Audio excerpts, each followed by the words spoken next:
Hello and welcome to Precon Decon, the video series where I deconstruct the pre-constructed decks of Magic the Gathering's history. In this video I'm going to be looking at another deck from the Prophecy set.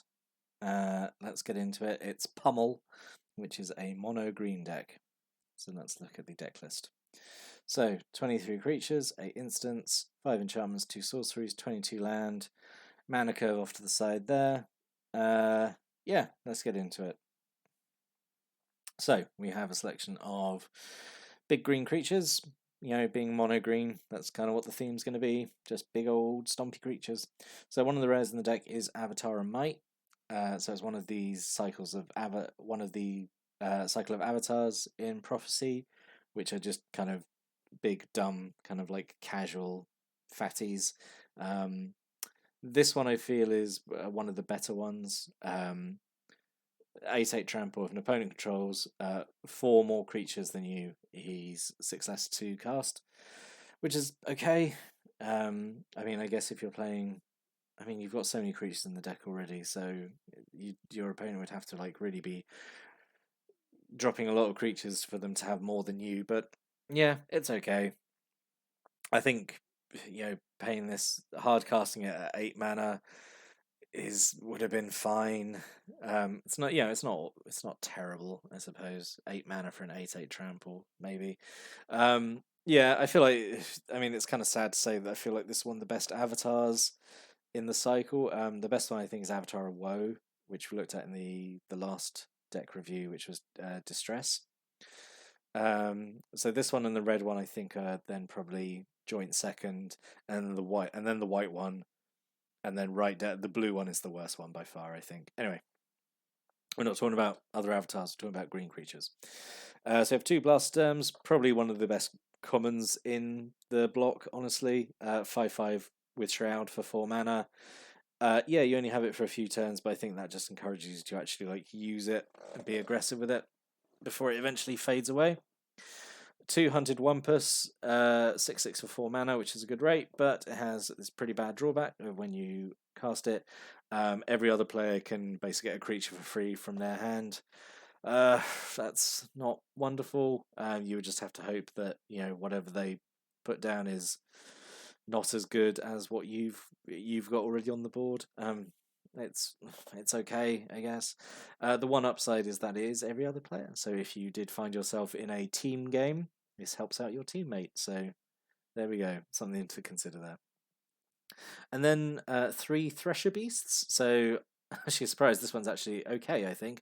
So 5 mana for a 4/4 isn't okay, right? Whenever it becomes blocked, defending player sacrifices a land. That's quite a mean blocking condition to have, because it is a pretty horrible choice to make. Like, do you let it through and take 4, or do you block it? And at this sort of time in the game, like 4/4 is a fairly decent size for a creature.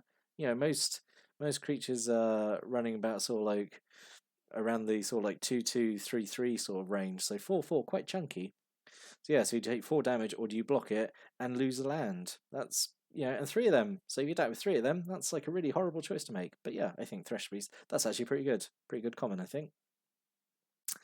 2 Deepwood Wolverine, that's a pretty good common as well, I think, actually. 1 mana for a 1/1, but it becomes blocked, it becomes 3/1 turn, so it can punch up, I guess.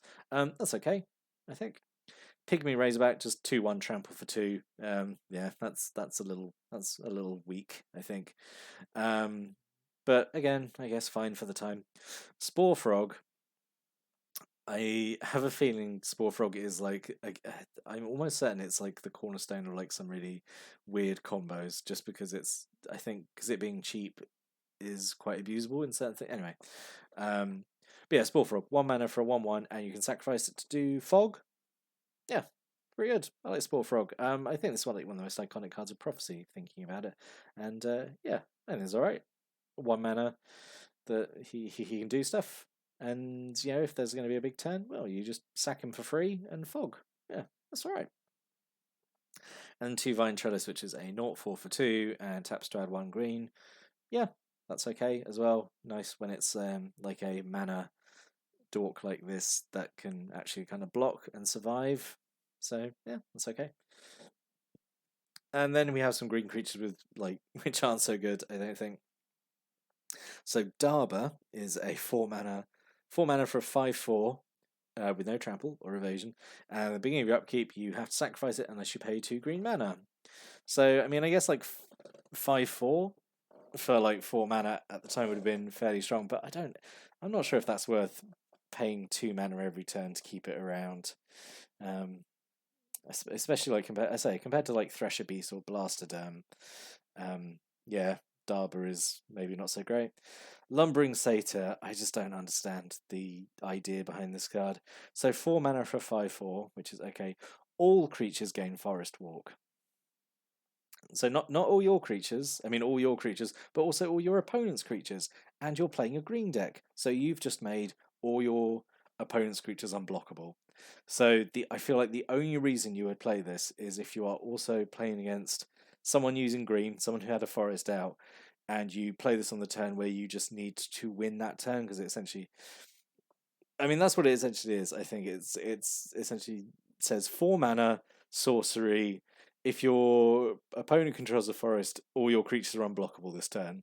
I think it's best to look at it that way because it's such a horrible, horrible drawback.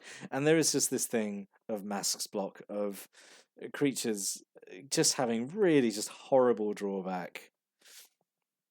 Spitting Spider, 5 mana for a 3/5 with reach. That's not terrible stats. It's only 1 mana more than Giant Spider. And you can sacrifice a land, which at least doesn't have a cost, I suppose, to deal 1 damage to each creature with flying. Which I suppose is not awful if your opponent's got a lot of flyers out and you need to kind of clear them all out. You'd be like, oh, I could sacrifice a couple of land, I suppose, to do 2 damage, sweep the sky.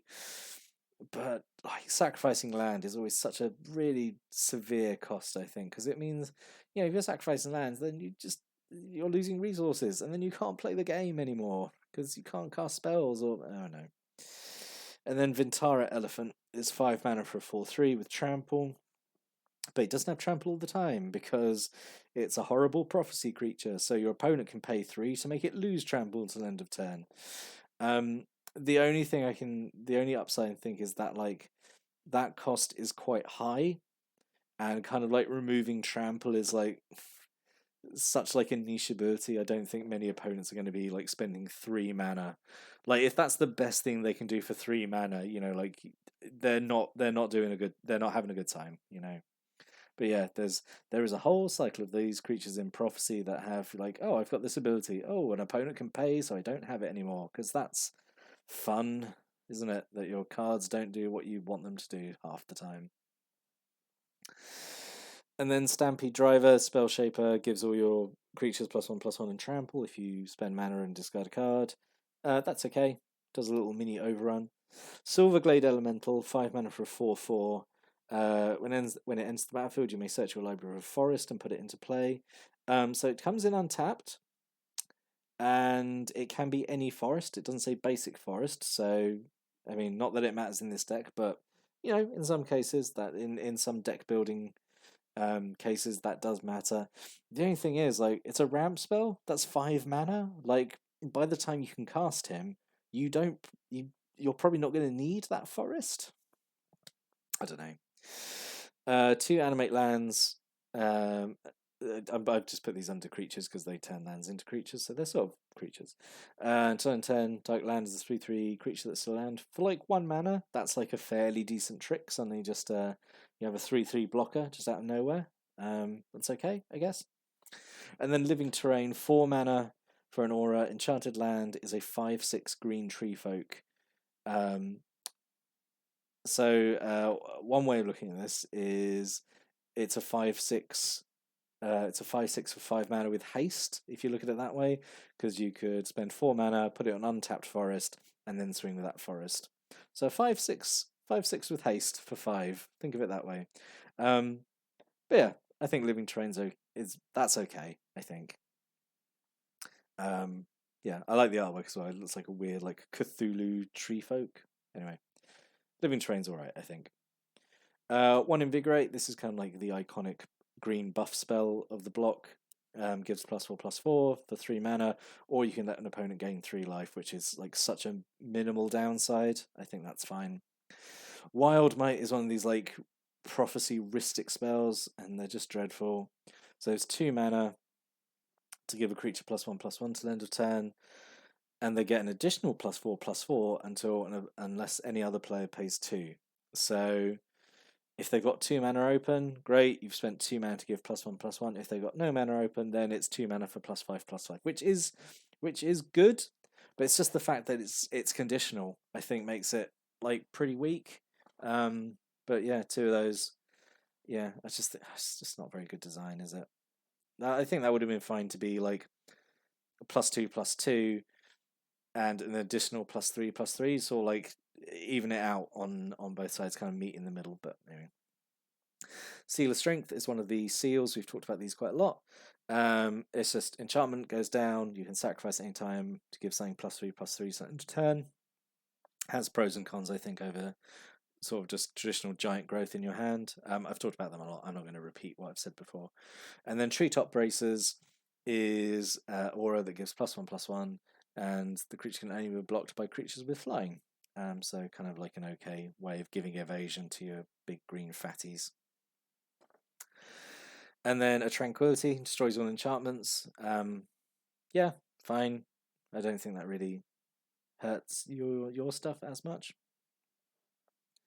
And just sweeps the board. Enchantment's not such a big thing in this block. It's not like Urza's block where there was like so many enchantments running around. So yeah, this has been fine. Just one of. Don't know if you ever really would have cast it properly. I don't know. Joel Royal's Favor. It's 2 mana aura. It's got flash, and the enchanted creature gets +1. Gets 1 cost 1 green regenerate. So being able to flash it in makes it okay. But like if you're needing to flash it in, you're going to then need to pay the regeneration. So essentially 4 mana to regenerate a creature at instant speed, which is a little expensive. But then going forward, like 1 colours, 1 green to regenerate, like 2 mana regeneration is okay.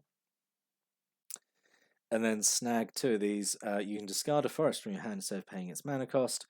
Prevent all combat damage that will be dealt by unblocked creatures this turn. So, you know, if they're swinging in with stuff, you can block some of their stuff, and the unblocked stuff you can stop with this, I guess. The fact that you can pay it for free is, I think, okay. Yeah, that's alright. I think it's just fine. Sky Shroud Claim, 4 mana.